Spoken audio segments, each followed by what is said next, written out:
Hello, everyone. My name is Michael McFall. I'm the director of the Freeman Spogli Institute. That's where you're sitting, for those of you who are new. I see some new faces here, and it's great to see faces, by the way, and it's great to see so many undergraduate faces after 18 months of not having you around. We are very privileged to have my former colleague and my friend, Ben Rhodes, here to speak about his brand new book, After the Fall. For those of you watching on video, being American in the world we've made. I'm going to say some more things about it if I get a chance later, but I want to get Ben up here as soon as we can. So Ben is here to talk about his book. As I said, it's a big book with lots of ideas, and I hope we dig into everything. We're just going to let Ben do it the way he wants. We thought about a fireside chat, and I'm pretty aggressive in getting myself into the conversation if I want. I have a lot of things to say, but you came here to hear from Ben. For those of you who don't know, Ben, this is his second time performing here at FSI. In 2017, he was our Payne Distinguished Lecturer when he spoke about US-Cuba relations. Currently, he is a writer, political commentator, national security analyst. He's a contributor for NBC and MSNBC, co-host of Pod Save the World. I see some Pod Save America t-shirts here. That's great to see. He also serves as senior advisor to President Obama still today and the foundation.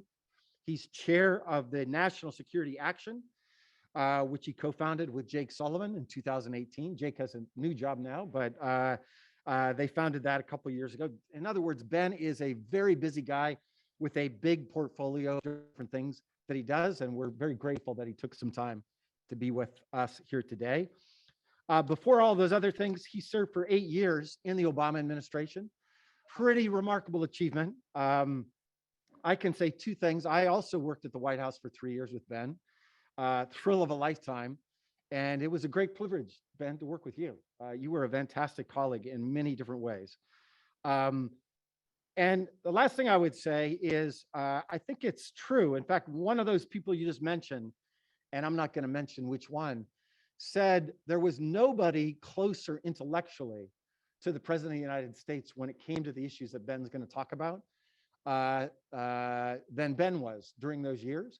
But as you're going to hear today, Ben Rhodes also has his own ideas about these things, and this is an evolution. And I would say, I hope this is the first of many books you write in this genre, Ben, of trying to tackle these really big topics through a very unique storytelling way. Last thing I'm going to say, and then hand it over to Ben. It's a great book, and books like this do not get written if people like you don't buy them. So after we're done today, Ben's agreed to stay around and sign some books. There's one right there, getting ready for signature. Please buy this book. You won't regret it, and you will keep alive the storytelling that we need that you will see in After the Fall. So Ben, floor is yours. Thanks for being here. Thanks, man. Appreciate it. All right. Well, thank you so much for that, Mike. Look, I was just going to talk pretty informally here at the opening to kind of give you guys a sense of what the book is, why I wrote it, what the kind of key arguments are. But then, really want to open it up to questions, because I find that, hearing from you guys directly, particularly the students here, it usually makes for the most lively event. And I guess a place for me to start is just, where was I at the kind of point of origin for this book? And for me, it was 2017, January 21st, 2017. I'm kind of spit out on the other end of this really 10-year experience with Barack Obama. I'd gone to work for him when I was 29 years old on the campaign in 2007. And I was there till the very last day of the administration, the Trump inauguration, saw all the Obama Oval Office rug with the Ark of the Moore Universe quote carved into it, taken out and replaced by a bunch of gold-trimmed furniture for the next occupant. Flew across country to California to drop off the Obamas. You get one last flight on Air Force One. Kind of had the haunting experience of flying back on Air Force One with like 5 people on the plane. Try to imagine that, Mike. Usually a couple hundred. And and look, I think if you leave a position of any kind of political responsibility, influence, power, it's always going to be disorienting when you are released back into the wild. um, but when you have been replaced by a collection of people that believe the opposite of everything that you believed, and there is a president who's aiming to dismantle everything that you worked on, it's even more disorienting. And I also had the experience in the later Obama years in particular of, a growing sense of foreboding about the direction of political events, not just in the United States, but globally.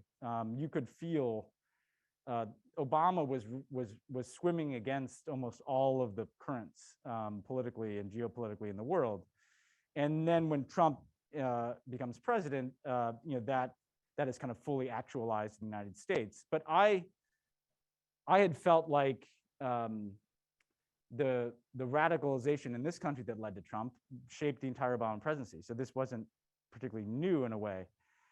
So I wanted to understand, why is this happening? What is happening and why is it happening? Why is there a sense that there's a particular strain of kind of nationalist authoritarianism that seems to be taking root and breaking through everywhere? And that was the simple objective. And I didn't really know what this book was going to be. But what I did know is that in that first year, 2017, when I left the United States, I could see what was happening in the United States much more clearly than when I was here. When you're here and you're in the kind of cesspool of the Trumpian news cycle and the silliness of everything combined with the severity of it, it was almost harder to see the picture as when you step out of it. It's like being in a dysfunctional family, and sometimes you have to go outside of it. Not that not that I've ever been that, but sometimes you have to step outside to see it more clearly. And so for me, that became the starting point. And what ended up happening is that I found that by telling the stories of people that had experienced the ways in which this nationalist authoritarian politics had grown and built, by inhabiting their experience, I could better understand what was going on and why these forces had traction, and also what were people doing in opposition to it that hopefully we can learn from. And kind of a conversation that became the beginning of the book for me was, I was in Germany and I was meeting with a Hungarian anti-corruption activist. And I said to him, like, hey, how did you guys go from being a liberal democracy to basically a soft single party autocracy in a decade? Viktor Orban was elected prime minister in 2010, and I was talking to this guy around 2018. So less than a decade. And he said, oh, it's simple. I'll walk you through it. Viktor Orban gets elected on a right-wing populist backlash to the global financial crisis in 2010. He redraws the parliamentary districts to entrench his party in power. He packs the courts with far-right judges who will find in favor of all of his power grabs and his agenda. He enriches some cronies outside of government through corruption, who then both finance Orban's politics, but they also buy up the media and they turn it into a right-wing propaganda machine, a kind of quasi-state media. He changed the voting laws to make it easier for his supporters to vote. And he wrapped it all up in an us versus them nationalist bow. Us, the real Hungarians, against them, Muslims, immigrants, George Soros. And I'm listening to this guy and I'm like, well, that sounds kind of familiar to me. That's basically my experience of politics in America the last 10 years.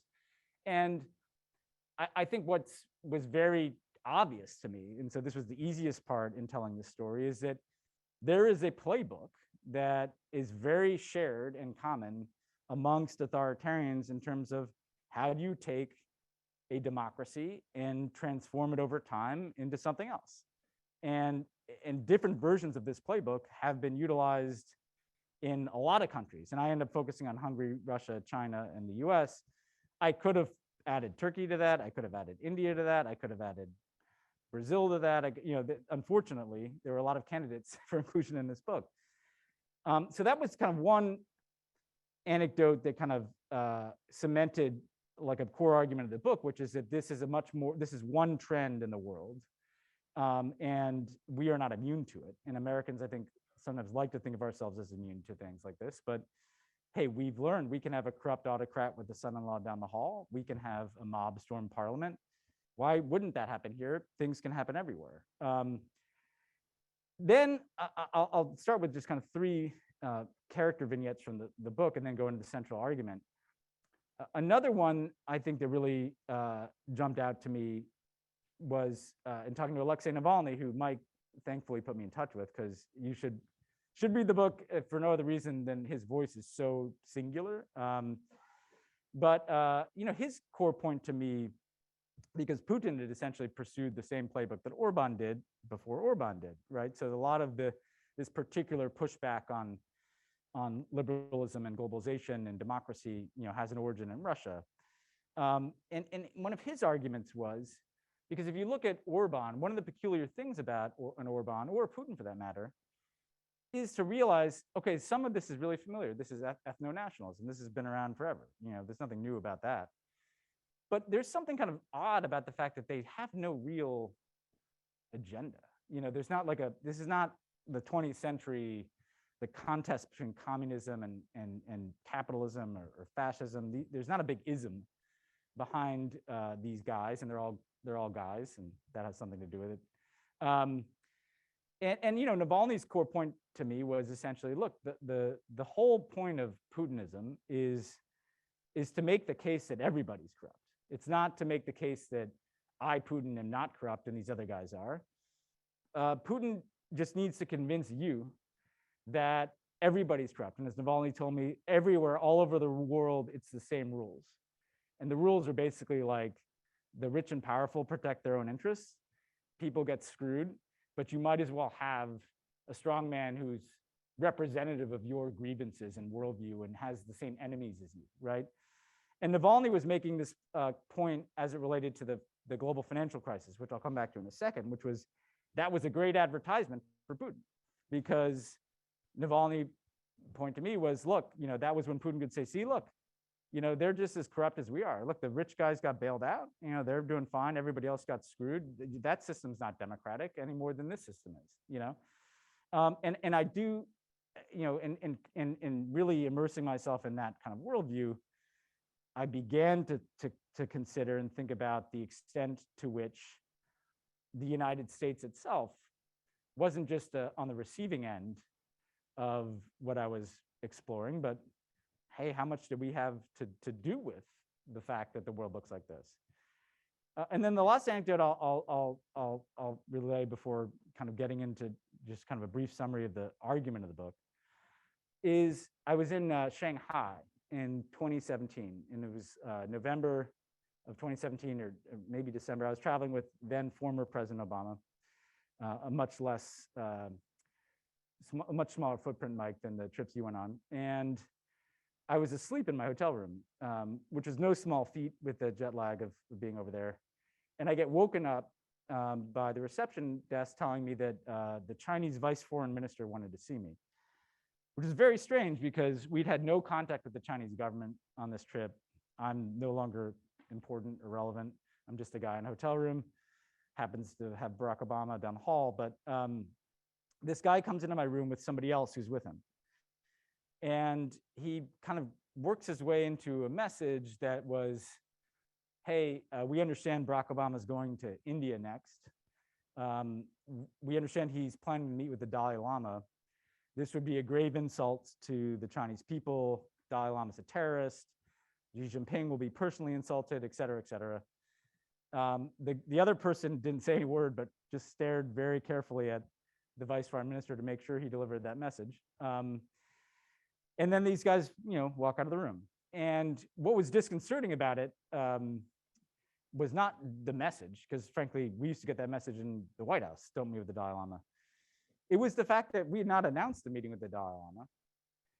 I'd only been put in email contact with like the Dalai Lama's guy, I think that morning. So they were basically alerting me to the fact that they were monitoring my communications, you know, or the Dalai Lama's communications, or probably both. And I remember walking outside because I just wanted to clear my head.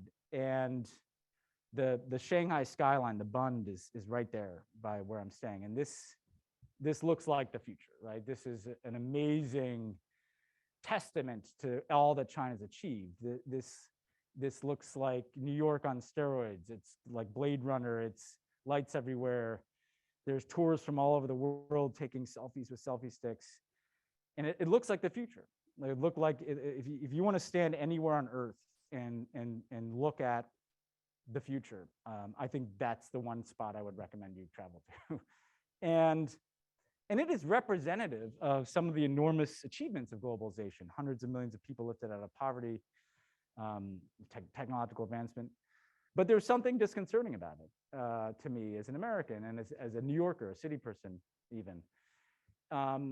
And what I realized that was so disconcerting to me was if you took the last 30 years of American-led globalization, the hyper-capitalism, the mania for national security, and the technological advancement, and you just drained all of the democracy out of it, you would get exactly what I was looking at. That this is a logical handoff. There's nothing unnatural about the US kind of passing a certain kind of baton to China. We, in many ways, created this. And that's what I then wrestled with in the book, which is we have just come out of a period of 30 years where the United States, you know, as much as any world power in history, was a predominant superpower. And the result is what we see around us now. We have to wrestle with that. And it doesn't mean that everything was bad in those decades. Like I said, a lot of very good things have happened. But I was focused on, obviously, this very particular question of why this has resulted in this nationalist authoritarian politics that is everywhere, including here in the United States. And I really ended up kind of circling around 3 different broad areas. And I'll just try to summarize them relatively briefly here. The first, because they all relate to kind of what I teed up on Shanghai. The first is the kind of unregulated, unbridled form of capitalism that was unleashed on each of the countries that I write about: Hungary, Russia, China. They're all on the other side of the Iron Curtain after the Cold War. And what's interesting to me is that if you take Hungary, Hungary is a very interesting example because, you know, Hungary in a way, it's a real bellwether. You know, it's a small country. You can see the global trends very acutely there. The fact that Viktor Orban himself started as a liberal pro-democracy figure in his 20s at the end of the Cold War and has now become the kind of vanguard of nationalist authoritarianism, to the extent that, you know, Tucker Carlson and Mike Pence are going there to kiss the ring. And but if you look at Hungary, and I talk to basically younger people, journalists, political opposition figures, anti-corruption activists, NGOs, if you trace their life experience, which is the experience of the post-Cold War years, the story you hear is that in those initial years, there's so much hope. And so many good things happened. And standards of living did go up through the 90s, and people did feel freer. But people also started to note the inequality that was being generated in the society. And there was a sense that there was corruption in the politics from all the wealth that was being created. And that some people were getting way ahead and other people were doing better than they were under communism, but the system didn't feel like it was really working for them.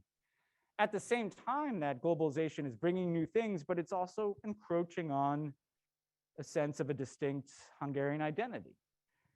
And then these clubs that Hungary joined, like NATO, despite membership in the clubs, they get no say over whether, say, the United States invades and occupies Iraq, you know? And so there's a creeping sense in the early kind of aughts in the stories I'm hearing about a sense of disenchantment with globalization. Um, Interestingly, one of the key characters in Hungary had a very similar political origin story as Alexei Navalny told me about himself. He said, you know, it was kind of the early aughts, and he thought he was going to go to school for something else, but he noticed neighborhoods he really cared about in Budapest were being razed. And these old, beautiful buildings were being knocked down and replaced by these kind of utilitarian shoebox apartments. And he didn't like that. And when he kind of pulled the thread on it, what he found is it was all corruption. It was basically developers paying off politicians who then gave licenses to knock down these buildings. And that was kind of emblematic of this broader kind of encroachment. Now, Navalny told me the exact same story about his early career. When he's a liberal politician in Moscow, what really animated him is same thing. You know, why are these houses being destroyed and replaced by glass towers? And then when you try to sue the people who are responsible for it, you know, Navalny says, you go before the judge and you realize very quickly the judge is on the same payroll as the developers. And then if you keep pushing on it, you get visited by some Russian mob who rough you up a little bit. And so again, there's already this sense of like, this new system doesn't feel like it's working for everybody. And it's also kind of encroaching on our individual identity. And then the bottom falls out in 2007, 2008 in particular, with the global financial crisis.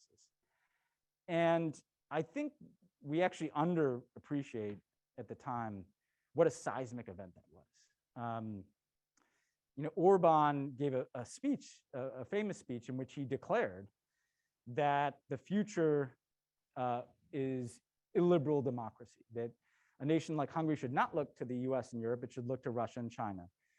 But what he describes is quite interesting, because it's like somebody saying the quiet part out loud, is that the 2008 financial crisis was a global regime change on par with the three global regime changes of the 20th century. World War I, World War II, and the Cold War. A time when after everything was going to be different than before. And Orban's argument is that, hey, I saw that. A lot of people didn't, but I saw it.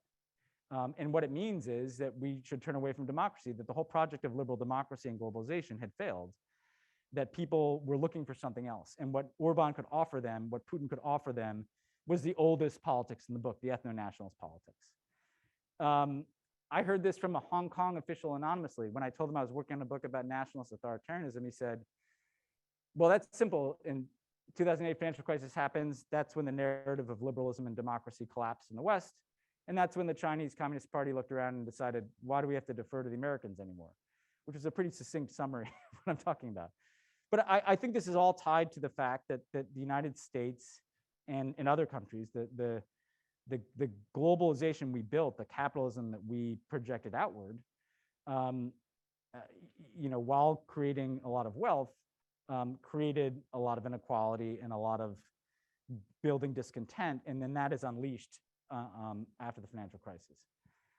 The second area I look at is post 9/11 national security. And here it really gets to kind of American identity. And, you know, I had to reflect a lot as someone who came of age and came into political consciousness in the 90s, at the extent to which after the Cold War, there was this huge vacuum in terms of what did it mean to be an American? You know, who are we? What do we stand for in the world?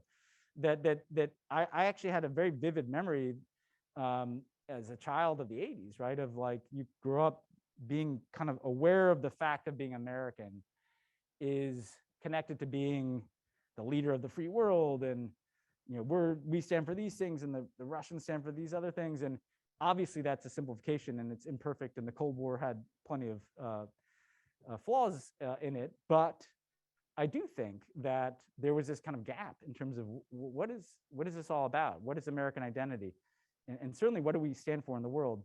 And then after 9/11, Bush kind of marshals all of the resources of the US government, but also the kind of whole sense of what is America about. And he deploys it into a war on terror, which I think, as we have often reflected on in recent days, had some very negative consequences. And in the book, I really look at two aspects of this. One is just globally. when the United States securitizes its role in the world, when the United States starts breaking international law in its behavior, from Guantanamo to torture, when the United States invades and occupies a country like Iraq, despite global opinion being against it, we should not then be surprised that authoritarian leaders will expropriate the war on terror for their own ends. And that's exactly what happened. Putin canceled the direct election of governors after the Beslan attack as part of this global war on terror. And frankly, in the context of that moment, it didn't seem that crazy, because that's the tone that was being set out of the United States. Fast forward to today, Xi Jinping calls the internment of 1 million Uyghurs in Xinjiang province a people's war on terror. Viktor Orban built a wall to keep Muslim migrants out before Donald Trump did, and so, what you find is it doesn't make us responsible, but it does mean that if the tone set by the world's sole superpower is a kind of massive securitization of the purpose of the state under the guise of anti-terrorism, this is going to ripple out. And that is going to be, if that is the principal project in the world for over a decade, that is clearly going to be expropriated by other people. If you look at our closest partners in the war on terror, each one of them is more autocratic today than they were on 9/11.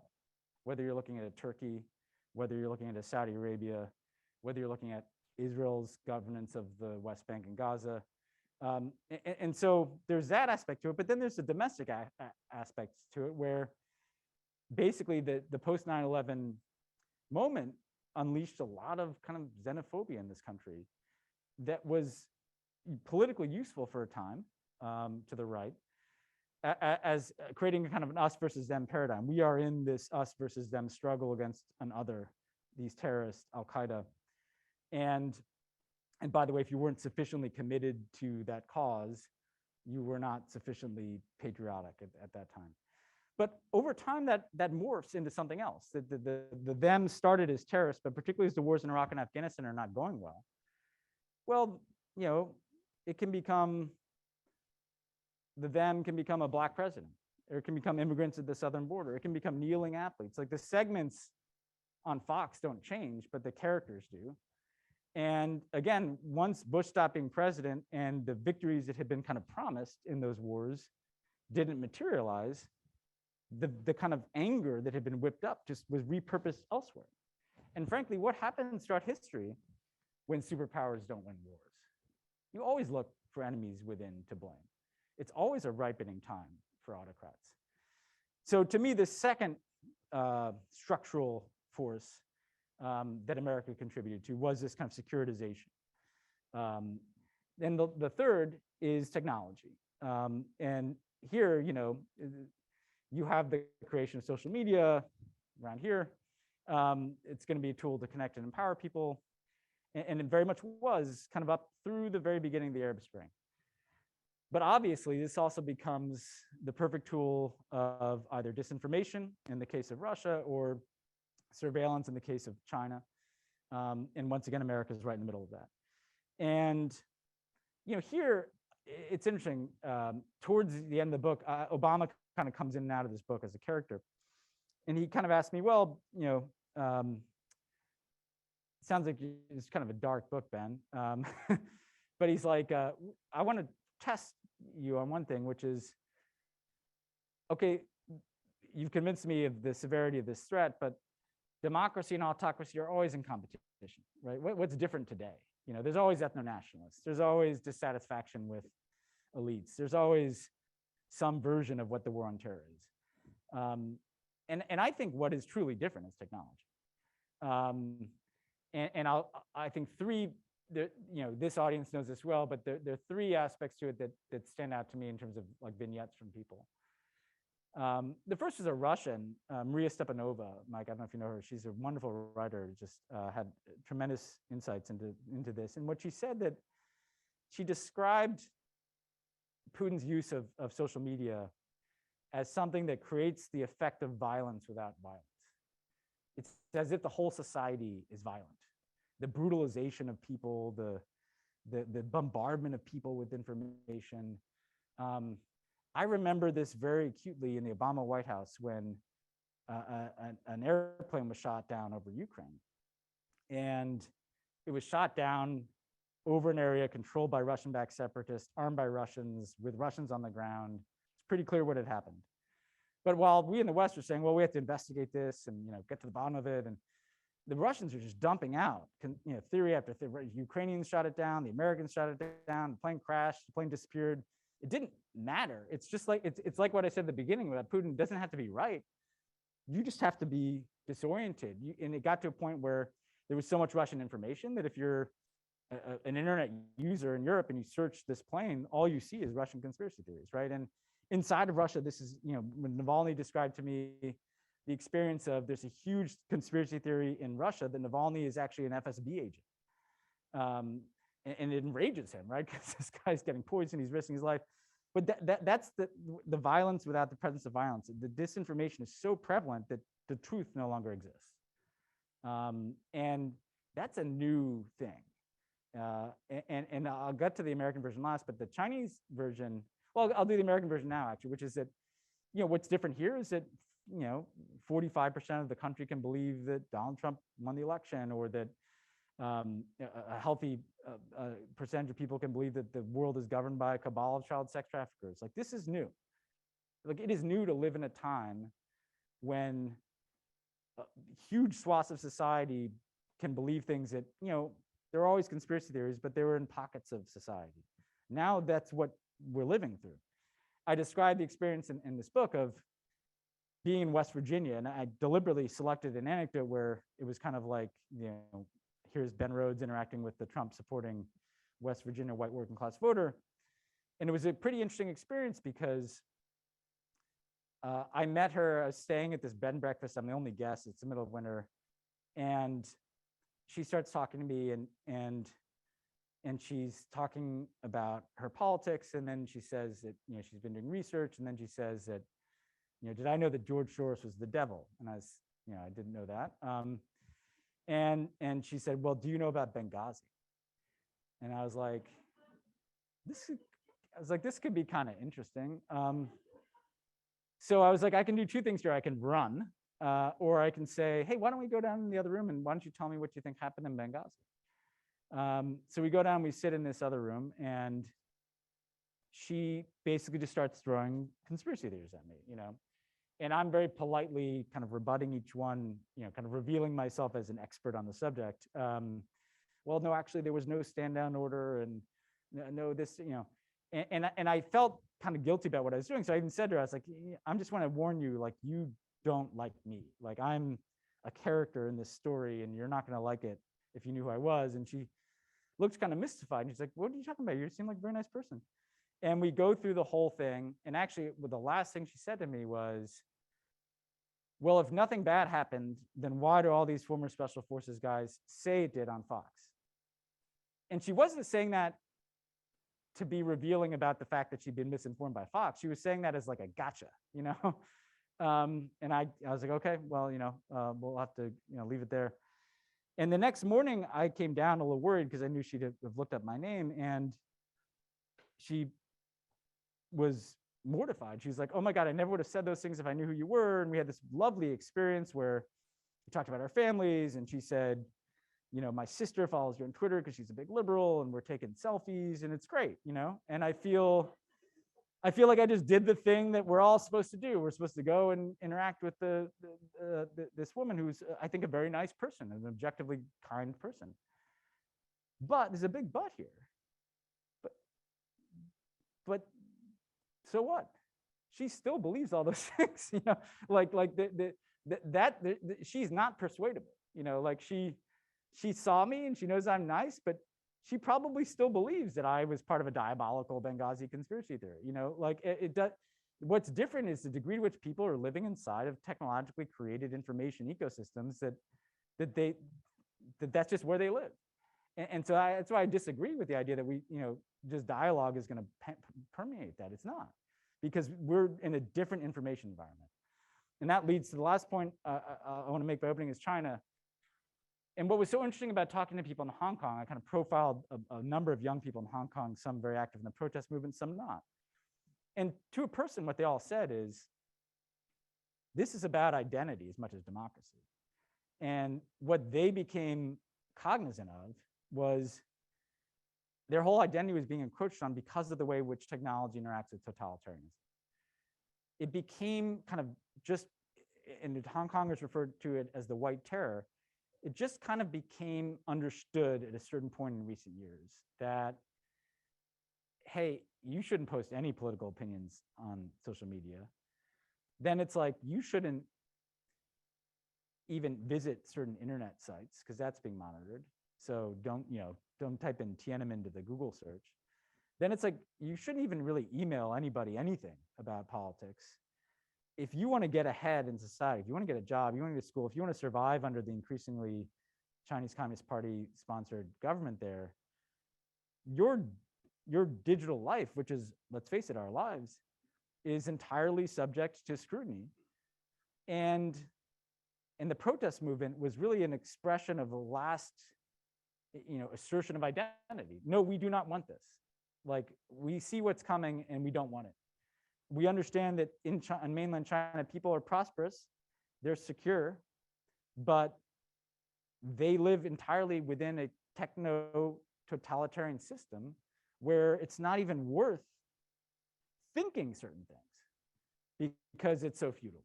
Because if you make one bad internet search, that could derail your whole future. Technology affords a degree of social control that I don't think we've gotten our head around yet. I mean, I think you know a lot more about the Soviet Union than me, Mike. I mean, you were worried about your neighbors reporting on you, but there's nothing quite the same as the degree of reach into individual citizens' lives that is afforded by technology. So the flip side of that, and I'll end here because when I get questions, is that I don't think that that's how people want to live. I don't think that's how the majority of people, there's two places that had the opportunity to opt into that model of society, Hong Kong and Taiwan. They most decidedly don't want to do that. I think that when I look at the Hungarian opposition and the resilience of people like Alexei Navalny in Russia, when I even look at the degree of contest about American democracy today, the hope is the degree to which people are getting engaged. And we can talk more about particular strategies that I take away that could be positive going forward. But I'll end on this point. I subtitled the book, Being American in the World We Made. I've talked a lot about the world we made part. On the Being America point, what I realized as someone who worked in foreign policy is a lot less important than the first part. What does it mean to be American? If we can, again, set an example of a multiracial, multi-ethnic democracy that does the work of living up to the story we tell about ourselves in the world, that will be far more important than like sanctioning a few Chinese officials over their Hong Kong behavior. We are not setting that example at all right now. And that to me is ultimately what has been the biggest problem. That if you look at American society over the last 30 years, can we honestly say that democracy, small d democracy, has been more important than profit, security, or technology? It has not. If we believe that who we are as Americans is a multiracial, multi-ethnic democracy, that order has to change immediately, where democracy is the priority over those other things. And frankly, that we sacrifice in those other areas on behalf of democracy. So I'll stop there. Happy to take questions on anything and everything. I went a little longer than I thought, but I wanted to lay it all out there for you guys so we can go a little longer if people have a bunch of questions. Thank you.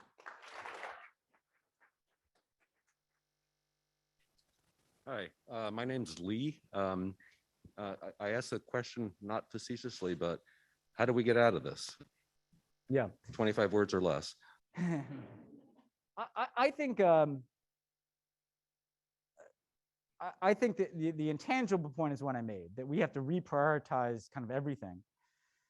I take specific lessons about it.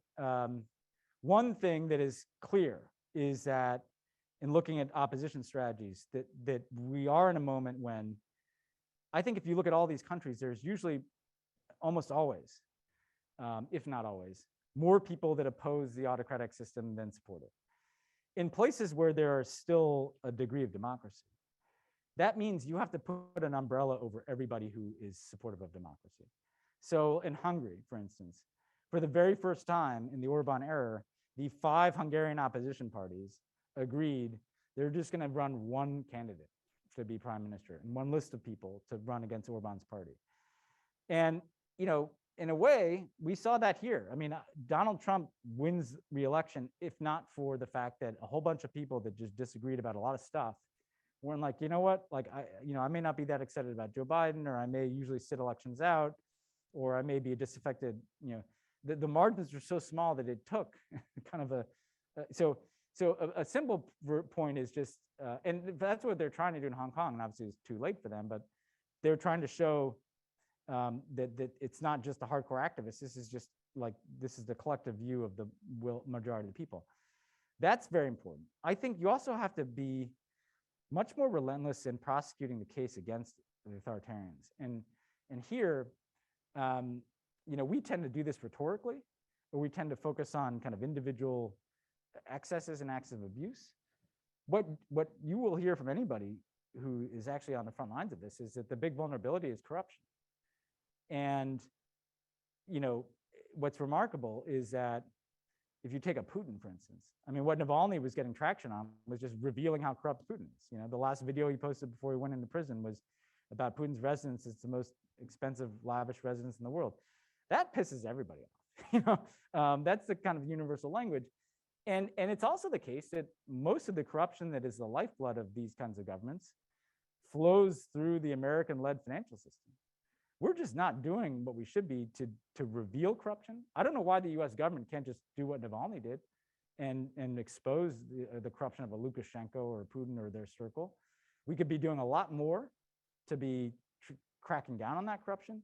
So I do think there's a more effective offensive measure.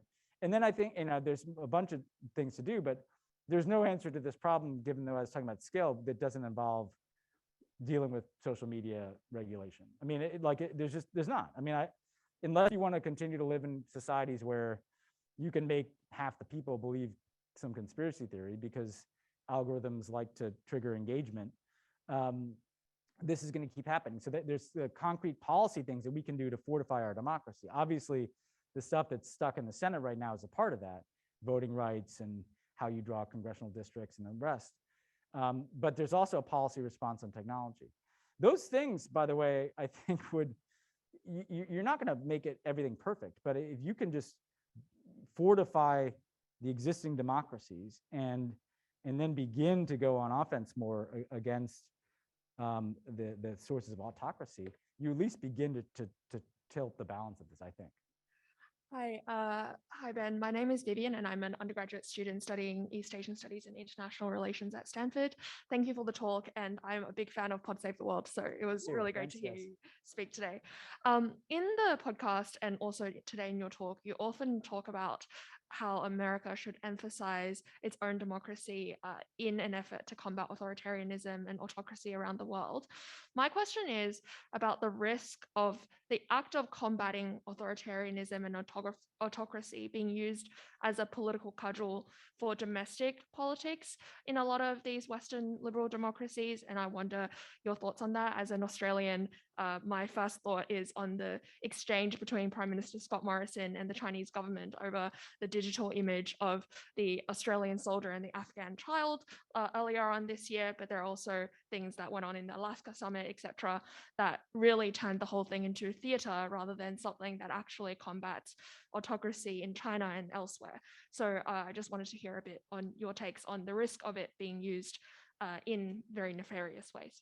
It being used by the autocrats or being used by being used by governments. By governments, yeah. Look, I think that's always a risk. The place I'd start on this is,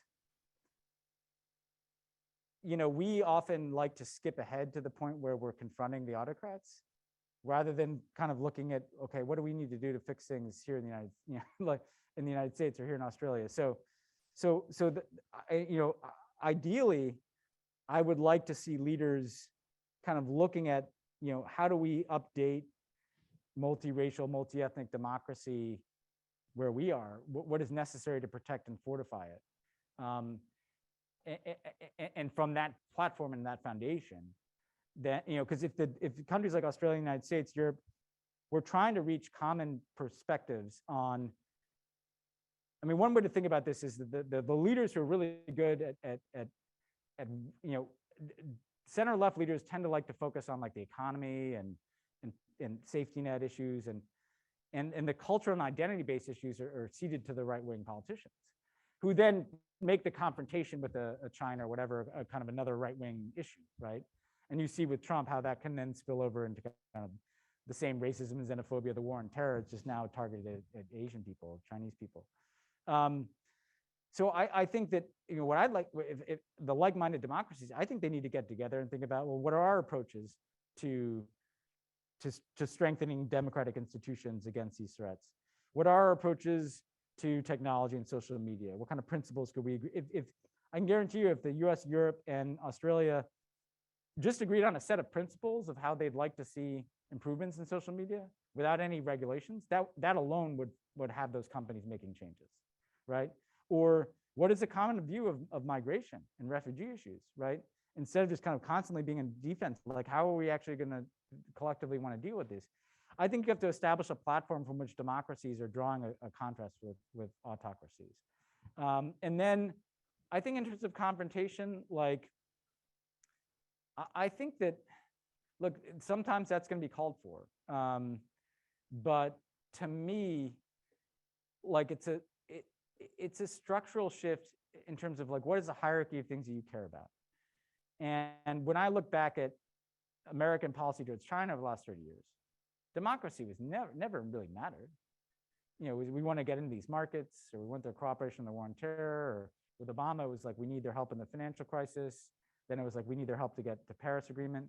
Like, not bad objectives, but democracy was something you addressed in a strongly worded statement that had no impact, and that's, so the performative aspect of this is less important to me than kind of just the degree of prioritization.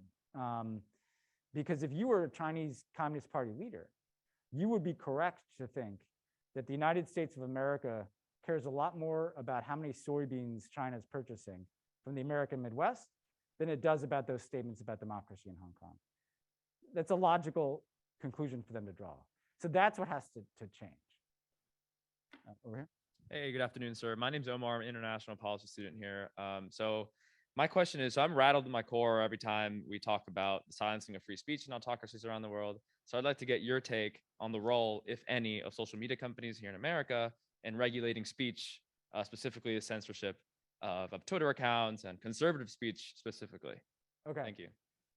I just want to add up, there's some really good merch here for those of you who know what I mean by that.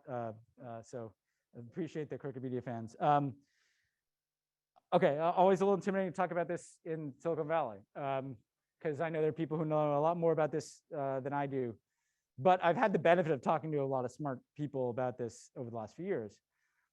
I guess, like, here's one starting point for this conversation, which is that Donald Trump, right, when he was kicked off Twitter and Facebook, he started a blog and said the exact same crap that he used to say every day on Twitter and on Facebook, and nobody went to visit that information, which completely undermines the argument that I heard for years from kind of the American media that no, Americans are super interested in everything Trump has to say. No, social media algorithms are super interested in what Trump has to say because Trump is triggering. And admittedly, out of my depth, what I do know is that those algorithms are written to maximize engagement. And so I may not care less what Donald Trump thinks about anything, but if it's mainlined into my feed, I'm going to respond because I'm triggered by that. Or some MAGA head is going to respond because he's anticipating that someone else is like me is going to be triggered by it, and it's just ricocheting around, and it's like a cash register for Facebook or Twitter.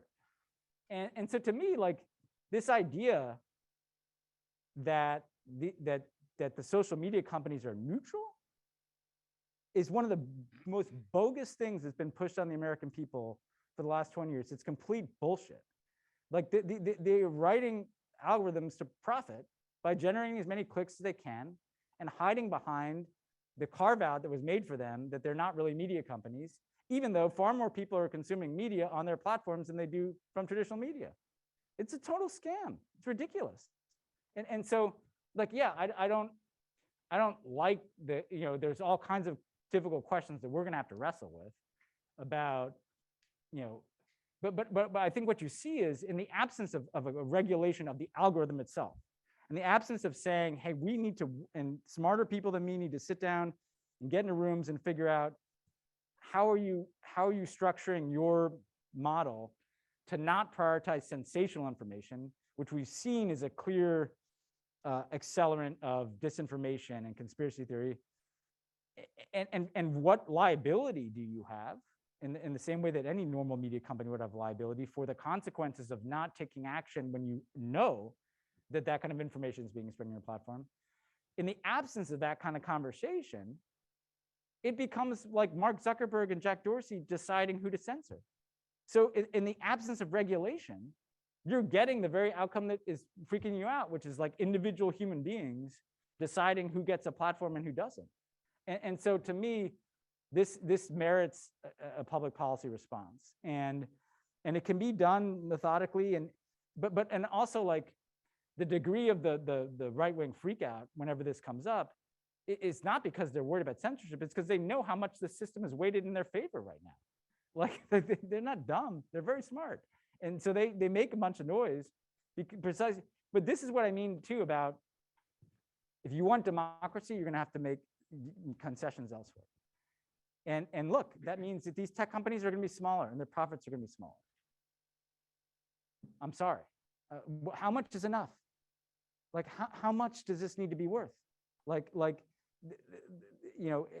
In the same way, by the way, that I wish there other aspects of American society were making, American venture capital financed Chinese technology that's being used to surveil Uyghurs as much as any investment by the Chinese government. Like, this is, I think across the board, when it comes to climate change and democracy, the things that have been neglected, those things have to matter more than some of these other things. Hi, Martin Hellman, Professor of Electrical Engineering and CSAC affiliate. In your talk, you said that we've traded small d democracy for three things, one of which was national security. I agree.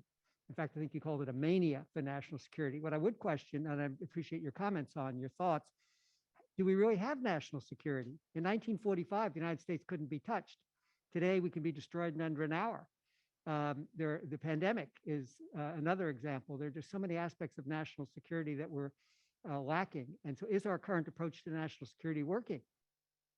No, I don't think it is. And I think that, climate change, democracy, technology, those to me are the biggest national security issues. And they have not been for the last 20 years.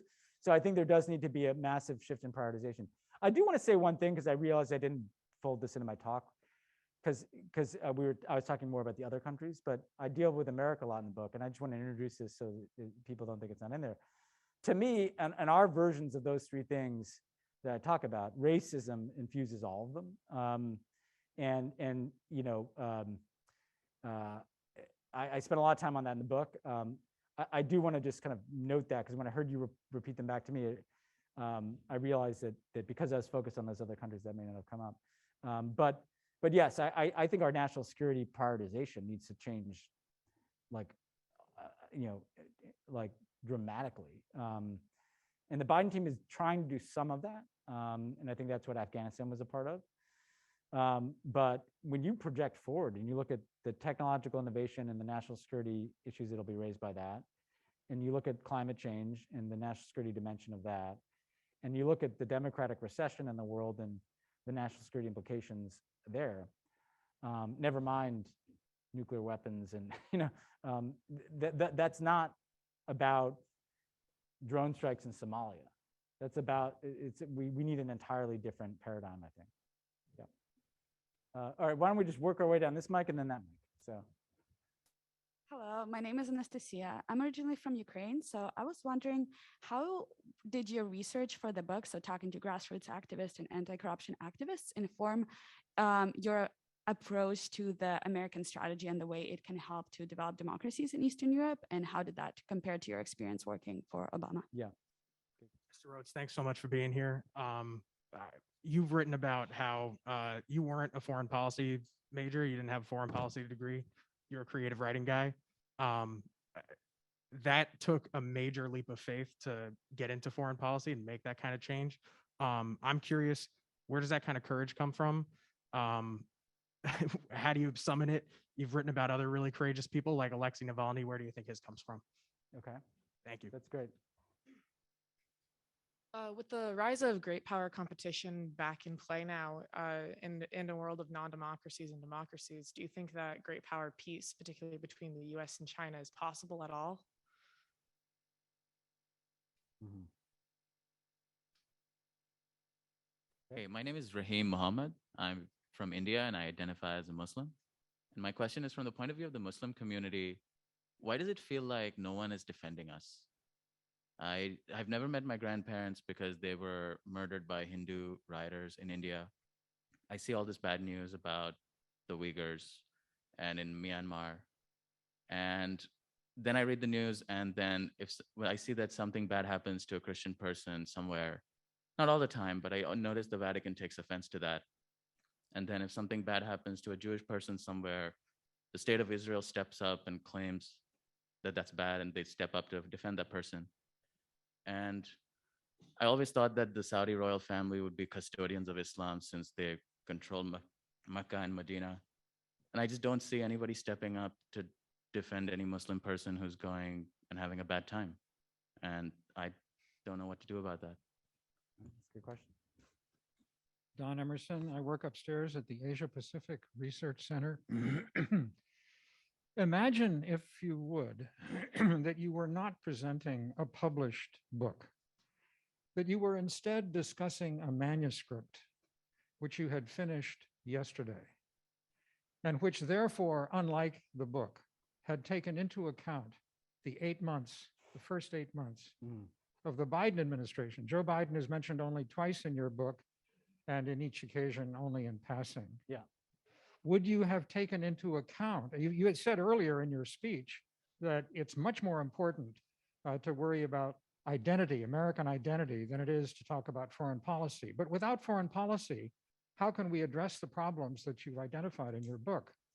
So what about AUKUS? What about the plan for a summit for democracy in December? What about the effort? The Quad is another example. The Biden administration would appear to be generating a set of mini-lateral arrangements, and some more than just mini, in ways that would respond through foreign policy to the problem that you underline. How would you take that into account? Hi there. My name is Brennan, and I'm a linguistics major in my sophomore year. And one topic that you went into for a while was the role that the internet largely had to play in unrest, and then the subsequent crackdowns that we've seen on that in places like China. So I guess going to the unrest, with the rise of the internet, we've seen it used to both coordinate and spark protest movements in the Arab Spring and Hong Kong, and also more radical forms of unrest in the form of online forms of Islamic terrorism, and also the QAnon and right-wing terrorist movements in the US.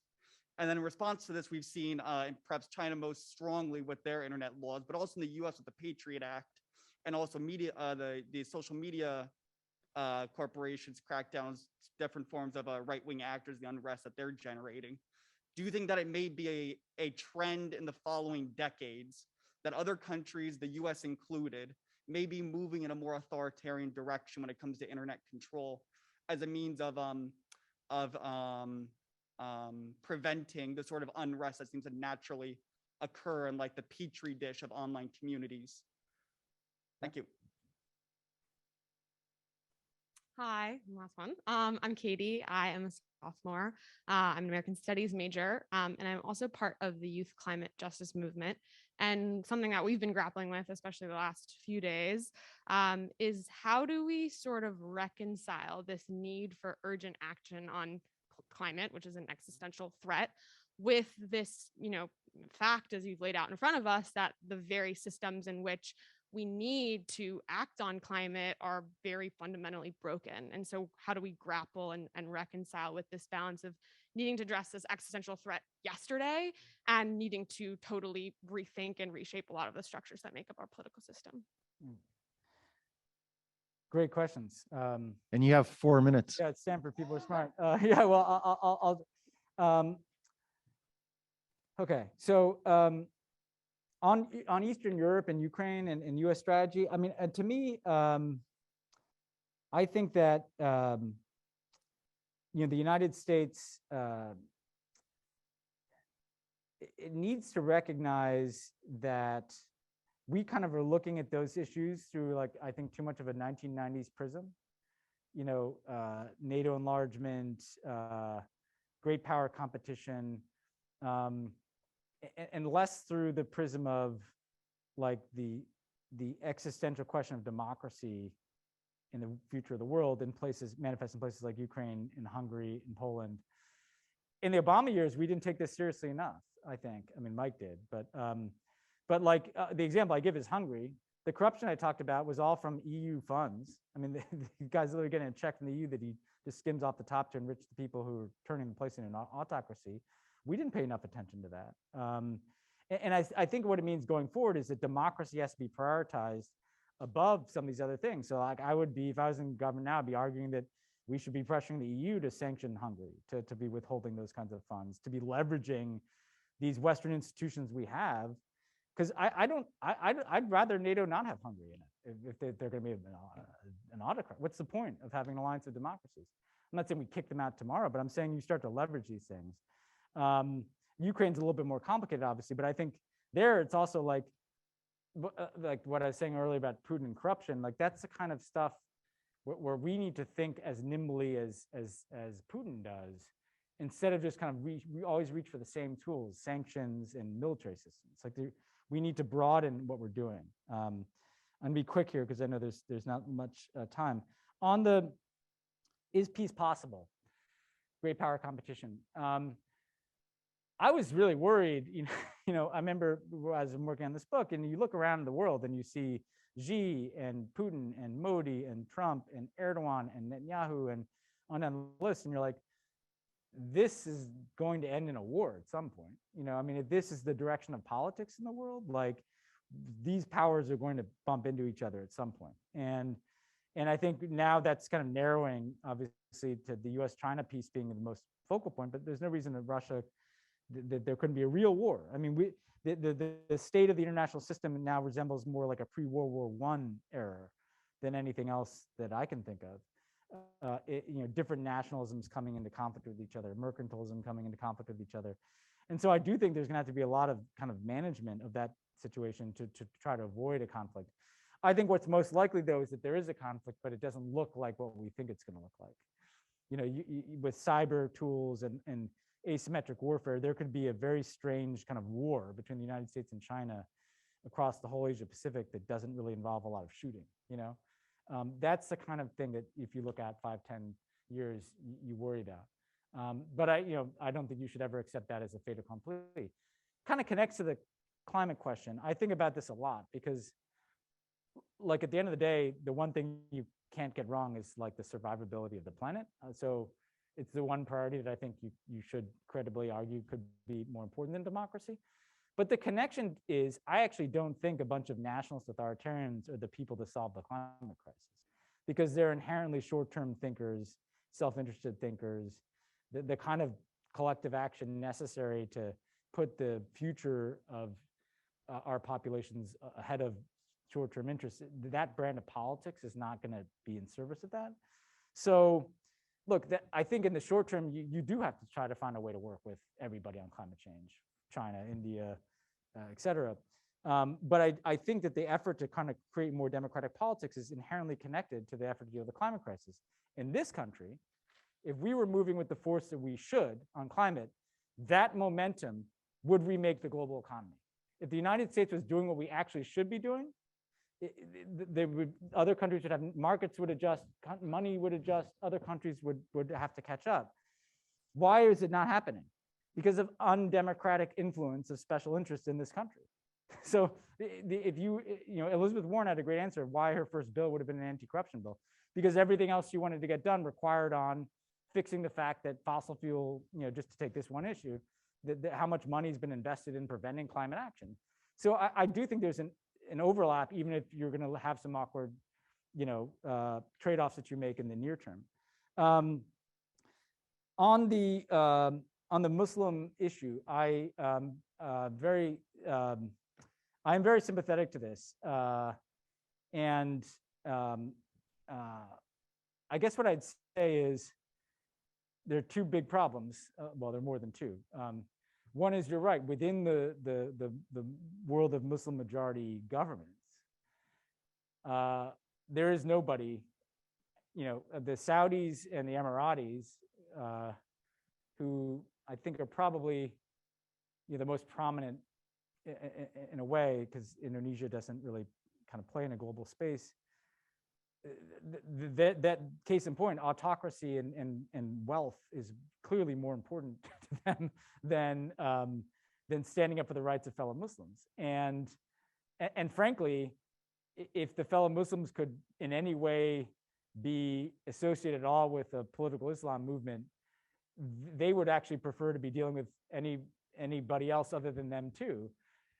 When you have leaders who are afraid of their people to that degree, you get these crazy you've got the Taliban now making deals with China to not cause any problem on the Uyghurs, right? So I think, but on the other flip side of that coin is that America, and I write about this in the book, just so people don't think I'm not self-critical or critical of the Obama years, like America has prioritized the relationship with autocratic leaders of Muslim majority countries well above any interest in the well-being of those citizens. Like, we should not be giving $1 of aid to a country like Egypt that has 60,000 political prisoners. What are we doing? Like, I read about the mindset behind this, to the story of a guy named Mohammed Sultan, an Egyptian American who went back after Tahrir Square. He's hopeful. He stays in Egypt. After the coup that brings Sisi to power, he's shot, he's imprisoned, he's tortured. He's an American, right? They're mocking him with his American passport. They left people in a cell to die. He goes on a hunger strike to protest his treatment, and they put an ISIS recruiter in his cell. And Muhammad ends up debating the ISIS recruiter about the viability of nonviolent resistance versus violent resistance. The reason I'm telling this story is we paid for that. We give these people billions of dollars.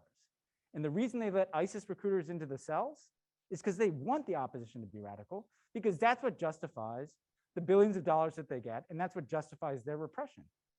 And nobody wants to change that in America, in part because we've made ourselves so afraid of Muslims that we think, well, we'll just give these people money to fight them. But it's also because that $2 billion or $3 billion that they'll get in the next couple of years, that's a check from the US government to American defense contractors. They're the ones who then ship them the weapons. So if we want to do something for Muslims around the world, in addition to valuing every life in the world equally, which I don't think US foreign policy does enough, we have to recognize that the mindset that leads us to support governments like the Saudi royal family and the Egyptian military dictatorship has got to change. We can talk about democracy, and America's back promoting democracy while we're shoveling money out the door to these guys. So it's within Muslim communities, it's also within, I think, American foreign policy. And just to wrap here, the internet, I've talked about the internet a bunch. There are a couple questions here. I do want to say there was something about motivation that I want to end on. So on the internet, I'm not sure I have anything to add beyond the fact that I think that you asked about whether America will control it. I mean, I think the reality is we have something of, again, I think a false conception that there's a space in which, I mean, I would like people's privacy to be protected. I would like people to have the agency to do what they would like and to connect online. but somebody, a corporation controls that. I mean, I think we had this idea of like a free frontier or something that I think is not. Maybe it was the case at the very beginning of the internet, but I don't want the American government to control it in the same way that the Chinese government does in any way, shape, or form. What I want is a kind of constructive collaboration among government, citizens, and companies that identifies what privacy is protected, what public safety interest is protected. And we just have not had that. We've just deferred entirely to the companies largely in this. And so I think there needs to be kind of a more of an overlap of interests that are represented. I'll end on the motivation question. There was a question online about what are policy suggestions for addressing global wealth imbalances. One simple answer would be to significantly tax wealth. So just see Elizabeth Warren's platform, and I second it. But on the motivation question for me, so Navalny was interesting because Navalny, basically continued to come back to me to motivation, and the source of his motivation being really just anger and incredulity. Like, what is going on? These people are thieves. Like they're crooks and thieves. They're stealing from the people. Why is this happening? And he never. And Mike, I don't know if you're experiencing them. I was struck by the fact that this guy's been doing this work for decades now.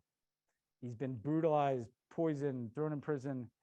And it's like he's just as incredulous, like in describing it to me for probably the millionth time he's had this conversation, as probably the first time he talked about it. Like there's just right underneath the surface a degree of anger and incredulity that is clearly a wellspring of motivation for him.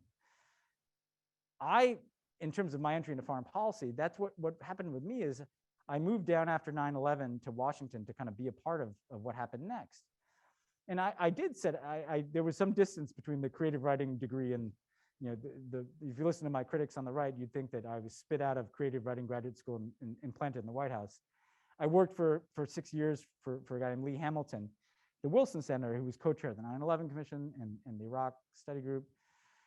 But for me, what kind of launched me on my course, and probably accounts for the fact that I've become this,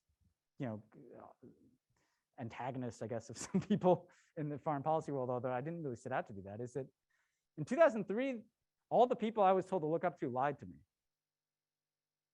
I was 26 in Washington trying to figure out how to be in the foreign policy world, and I got Colin Powell telling me about weapons of mass destruction in Iraq.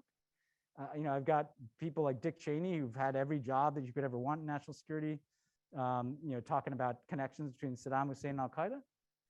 Never again was I going to think that there was anybody who knew better than me, just because they'd been around. I mean, that's not to devalue expertise, like that's important, but I'm telling you guys, I've been in all the rooms. So is Mike. These people are not smarter than you. And you're not smarter than them either, by the way. We're all just people, is my point. My point is that, I think that systems, this is a good note to end on, because systems, particularly autocratic systems, are designed to make you think it's not worth participating. It's not worth raising your voice in a meeting. It's not worth voting. It's not worth even caring about something. The perfect totalitarianism, the end of 1984, right, it was when it's not worth it to even care. You just submit, right? And there's a version of that in terms of having the courage of why shouldn't I be able to say what I think? Why shouldn't I be able to have an opinion? The last time I decided to listen to what people were telling me was the run up to the war in Iraq. And I'm not going to do that again. And so the positive motivation, though, to end on the positive note is, I look at this book and I'm struck by the fact that I could be sitting in Budapest with anti-corruption activists, in Hong Kong with a protester, on Zoom with Alexei Navalny, in Baden-Baden with Zhana Nemtsova in exile and I have a lot in common with these people. I really like human beings. I think people are basically decent. I think most people don't want to live like the negative scenarios I've been describing. I think people are really creative. I think if we were as connected amongst each other, like the mass of humanity that doesn't want this kind of politics that I've been describing, we'll be fine. But we just have to have faith in one another. And we have to find ways to be more connected to one another. So I'll stop there. Thank you guys. Sorry to go late.